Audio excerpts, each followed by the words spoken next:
돈이 되는 경제 뉴스를 시작합니다. 아나운서 남국민입니다. 윤석열 대통령의 탄핵 심판 최종 변론에 대해 여당인 국민의힘 내에서도 엇갈린 반응이 나오고 있습니다. 지난 26일 권영세 국민의힘 비상대책위원장은 윤 대통령의 최종 의견 진술에 대해 굉장히 긍정적이고 국민께 호소력이 있었을 것이라고 평가를 하는 반면 다른 한쪽에서는 헌재 결정에 대한 승복과 국민 통합을 위한 메시지가 부족하다고 평가하는 등 여당의 반응이 엇갈리고 있습니다. 지난해 한국인의 카드 해외 사용액이 역대 최대치를 기록했습니다. 해외 사용 금액은 자그마치 31조 원에 달합니다. 주요 원인으로는 해외여행과 온라인 해외 직구가 급증한 것이 꼽힙니다. 해외 소비가 늘어나는 반면 국내 관광 수지는 적자가 심화되면서 한국 경제의 불균형이 더 가속화될 가능성이 커지면서 외화 유출 문제까지 다시 부각되고 있습니다. 쿠팡이 지난해 연매출 41조 2,901억 원을 기록하며 사상 최대 매출을 달성했다고 발표했습니다. 쿠팡의 팥패치, 대만 로켓 배송, 쿠팡 이츠 등이 매출이 4배 이상 증가하며 전체 성장을 견인하였는데 하지만 다른 성장 사업 부문에서는 약 8,606억 원의 적자도 있었습니다. 금융위원회가 자동차 보험 부정수급을 개선하기 위한 대책을 발표했습니다. 이번 대책은 자동차 보험의 부정수급을 막고 사고 피해자에게는 적정 배상을 지원하는 내용을 중심으로 마련됐습니다. 이와 함께 무사고 경력 인정 확대라는 방안도 포함됐습니다. 불필요한 치료비 지급을 방지하고 보험료 상승을 막겠다는 것인데 운전자의 평균 2만 원 정도의 보험료 절감 효과를 가져올 것으로 보입니다. 충청남도 천안의 고속도로 건설 현장에서 발생한 교량 붕괴 사고로 작업 중이던 인부 10명이 숨지거나 다쳤습니다. 사고 현장의 구조 작업은 매우 복잡하고 위험한 상황으로 추가적인 인명피해를 막기 위해 총력을 기울이고 있습니다. 사고대책본부는 고속도로 걷어 설치 장비가 설치 후 철수하는 과정에서 넘어져 사고가 발생했다고 보고 있습니다. 잠시 후 이와 관련된 소식 자세하게 전해드리겠습니다.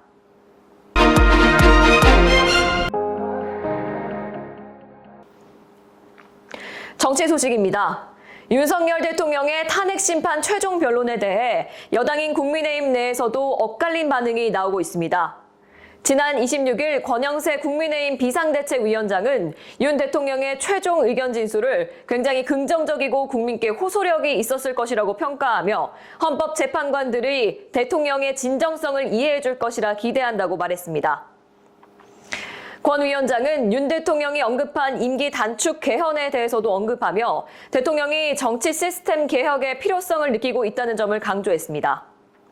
대통령이 정치 시스템 문제에 대해 심각하게 생각해서 개헌을 통해 정치 구조를 개선할 필요가 있다는 점을 깊이 고민한 내용을 최후 변론에 이를 담았다고 설명했습니다. 그러나 일각에서는 윤 대통령의 변론에서 헌재 결정에 대한 승복과 국민 통합을 위한 메시지가 부족하다는 비판도 제기됐습니다. 이날 안철수 국민의힘 의원은 자신의 페이스북에서 윤 대통령은 헌법재판소의 어떤 결정에도 따르겠다는 의사를 밝히지 않았다며 국민의 분열과 갈등을 치유하는 통합 메시지가 없었다고 평가했습니다. 안 의원은 이어 탄핵 기각 시 임기 단축 개헌을 추진하겠다는 대통령의 선언은 긍정적으로 평가되지만 개헌의 주체는 국민과 국회라는 점을 명확히 해야 한다고 덧붙였습니다. 이와 같이 윤 대통령의 최종 변론에 대한 여당의 반응과 의견이 갈리고 있는 가운데 탄핵 심판에 대한 향후 전개와 개헌을 둘러싼 논의가 계속될 것으로 보입니다. 경제 소식입니다. 지난해 카드 해외 사용액이 역대 최대치를 기록하며 내수 소비 침체와 해외 소비 폭증 현상이 두드러졌습니다. 한국은행이 26일 발표한 2024년 카드 해외 사용 실적에 따르면 지난해 카드 해외 사용 금액은 217억 2,100만 달러, 약 31조 원에 달하며 전년 대비 13% 증가했습니다. 이는 처음으로 200억 달러를 돌파한 수치입니다. 주요 원인으로는 고물가와 내수 경기 침체 속에서 해외여행과 온라인 해외 직구가 급증한 것이 꼽힙니다.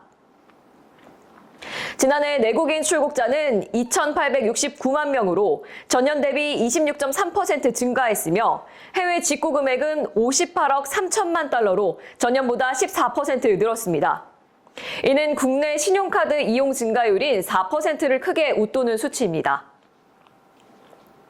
전문가들은 고물가와 국내 소비 위축을 주요 원인으로 분석하고 있습니다. 지난해 소매 판매액은 2.2% 줄며 신용카드 대란 이후 21년 만에 최대 낙폭을 기록했으며 3년 연속 감소세를 보였습니다. 이에 비해 상대적으로 저렴한 해외에서의 소비가 늘어나면서 해외 카드 사용액은 지속적으로 증가할 것으로 전망됩니다. 하지만 이런 현상은 외화 유출 문제를 다시 부각되고 있습니다. 전문가들은 내수 경제를 살릴 수 있는 실질적이고 체계적인 대책이 시급하다라고 경고하는 한편, 정부와 기업이 내수 경제 활성화를 위한 해법을 마련하지 않으면 국내 소비 침체, 해외 소비 폭증의 흐름은 더욱 심화될 것이라는 어두운 전망을 내놓았습니다. 첫 번째 산업 소식입니다. 쿠팡이 지난해 연매출 41조 2,901억 원을 기록하며 사상 최대 매출을 달성했다고 발표했습니다. 쿠팡은 특히 대만과 명품 이커머스 팝패치, 배달 서비스 쿠팡이츠 등 글로벌 성장 사업 부문에서 두드러진 성과를 보이며 전체 성장을 이끌었다고 밝혔습니다. 쿠팡의 4분기 매출은 11조 1,139억 원으로 전년 대비 28% 증가했습니다. 영업이익은 4,353억 원으로 154% 증가하며 흑자를 기록했습니다. 하지만 당기순이익은 87% 감소한 1,827억 원을 기록하면서 이익 규모에는 차이가 있었습니다. 쿠팡의 성장 사업 부문인 팝패치, 대만 로켓 배송, 쿠팡이츠 등은 매출이 4배 이상 증가하며 전체 성장을 견인했습니다. 특히 팝패치는 전 세계 190개국에 진출한 글로벌 플랫폼으로 쿠팡의 성장 전략에 큰 역할을 했습니다. 하지만 쿠팡의 성장 사업 부문은 여전히 적자를 기록했습니다.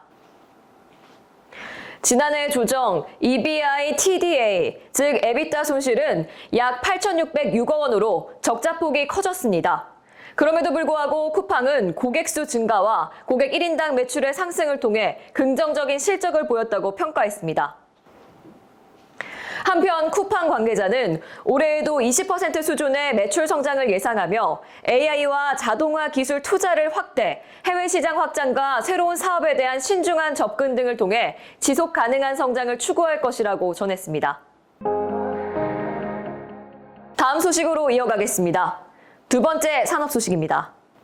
금융위원회가 자동차 보험 부정수급을 개선하기 위한 대책을 발표했습니다. 이번 개선안은 과도한 합의금 지급과 과잉 진료 문제를 해결하고 보험료 인하 효과를 기대할 수 있는 중요한 조치로 주목받고 있습니다.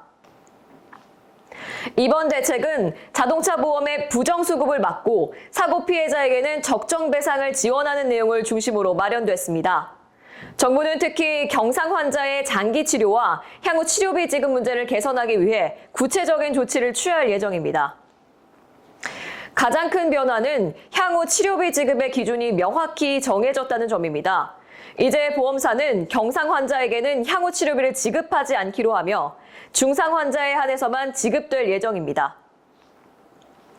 이와 함께 경상 환자가 장기 치료를 원할 경우 추가 서류를 제출하도록 하여 보험사의 심사를 거쳐야만 합니다.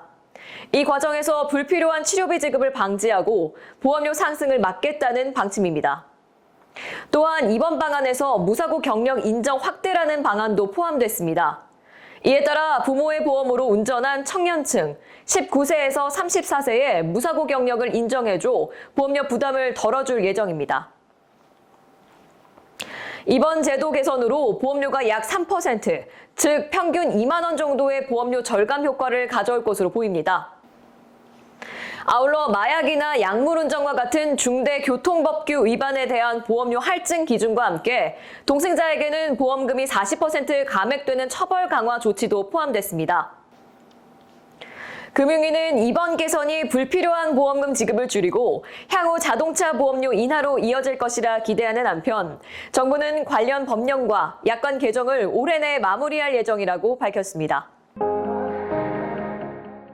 충청남도 천안의 고속도로 건설 현장에서 발생한 교량 붕괴 사고로 인해 작업 중이던 인부 10명이 숨지거나 다쳤습니다.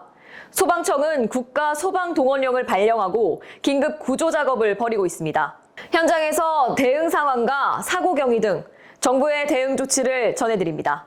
네, 사고는 25일 오전 9시 49분경 천안시 서북구 입장면 도림리 서울 세종고속도로 교량을 연결하는 공사 현장에서 발생했습니다. 크레인으로 철 구조물을 교각 위에 올려놓던 중 50m 길이의 철 구조물 5개가 차례로 무너져 내렸습니다. 이 사고로 다리 아래에서 작업 중인 인부 10명 중 3명이 숨지고 5명이 부상을 입었으며 2명은 아직 매몰된 상태입니다. 소방청은 이 사고에 대응하기 위해 국가소방동원령을 발령하고 전국 119 특수구조대와 화학구조센터 대원들을 현장에 투입했습니다. 소방청은 경기와 충북 소방력뿐만 아니라 전국 119 특수구조대 및 구조장비를 현장에 배치하여 구조활동을 진행하고 있습니다. 사고 현장 구조작업은 매우 복잡하고 위험한 상황으로 추가적인 인명피해를 막기 위해 총력을 기울이고 있습니다. 사고 수습과 구조 작업이 계속되고 있는 가운데 국토교통부는 사고 현장에서 사용된 공법에 대해 안전성을 검토 중에 있습니다. 또한 사고 경위에 대해 자세한 조사도 함께 진행 중에 있습니다.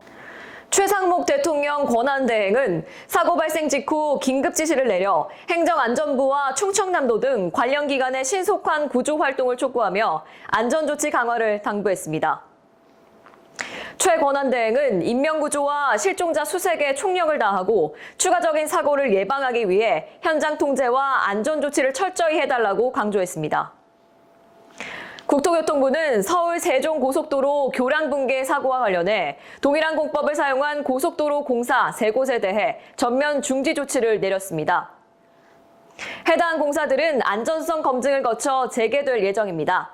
자세한 내용 전해드립니다. 국토교통부는 이번 사고에서 사용된 동일한 공법으로 진행 중인 고속도로 건설 현장 3곳에 대해 즉시 공사를 중지시키고 안전성 검증을 실시할 계획이라고 밝혔습니다. 공사 중단된 현장은 세종 안성 오선지선 전동교, 대산 당진 대우지교, 함양 합천 하금천교 3곳입니다. 해당 공사들은 안전성 검토 후 재개될 예정입니다. 박상우 국토교통부 장관은 건설 현장 사고대책본부 회의를 주재하며 이번 사고로 국민들에게 심려를 끼친 것에 대해 깊이 유감을 표명했습니다. 또한 부상자와 유가족에게 실질적인 지원을 다할 것을 당부했습니다. 사고대책본부는 고속도로 걷어 설치 장비가 설치 후 철수하는 과정에서 넘어져 사고가 발생했다고 보고 있습니다. 국토부는 해당 사고에 대해 철저한 조사를 진행하고 있으며 사고 지역은 복구 작업을 거쳐 재개통 예정이라고 합니다. 박 장관은 이번 사고를 계기로 관계 기관들이 협력하여 빈틈없는 대응 체계를 구축해야 한다며 향후 유사한 사고를 예방하기 위해 모든 노력을 기울일 것이라고 밝혔습니다. 국토부는 공사 중단된 고속도로 현장에서 철저한 안전 점검 후 안전이 확보되면 공사를 재개할 계획이라고 밝히면서 정부는 향후 사고를 예방하고 안전한 건설 환경을 마련하기 위한 노력을 지속적으로 이어갈 것이라고 전했습니다. 이상으로 돈이 되는 경제 뉴스를 마치겠습니다. 다음 주에 뵙겠습니다. 여러분, 구독, 좋아요, 알림 설정 부탁드립니다.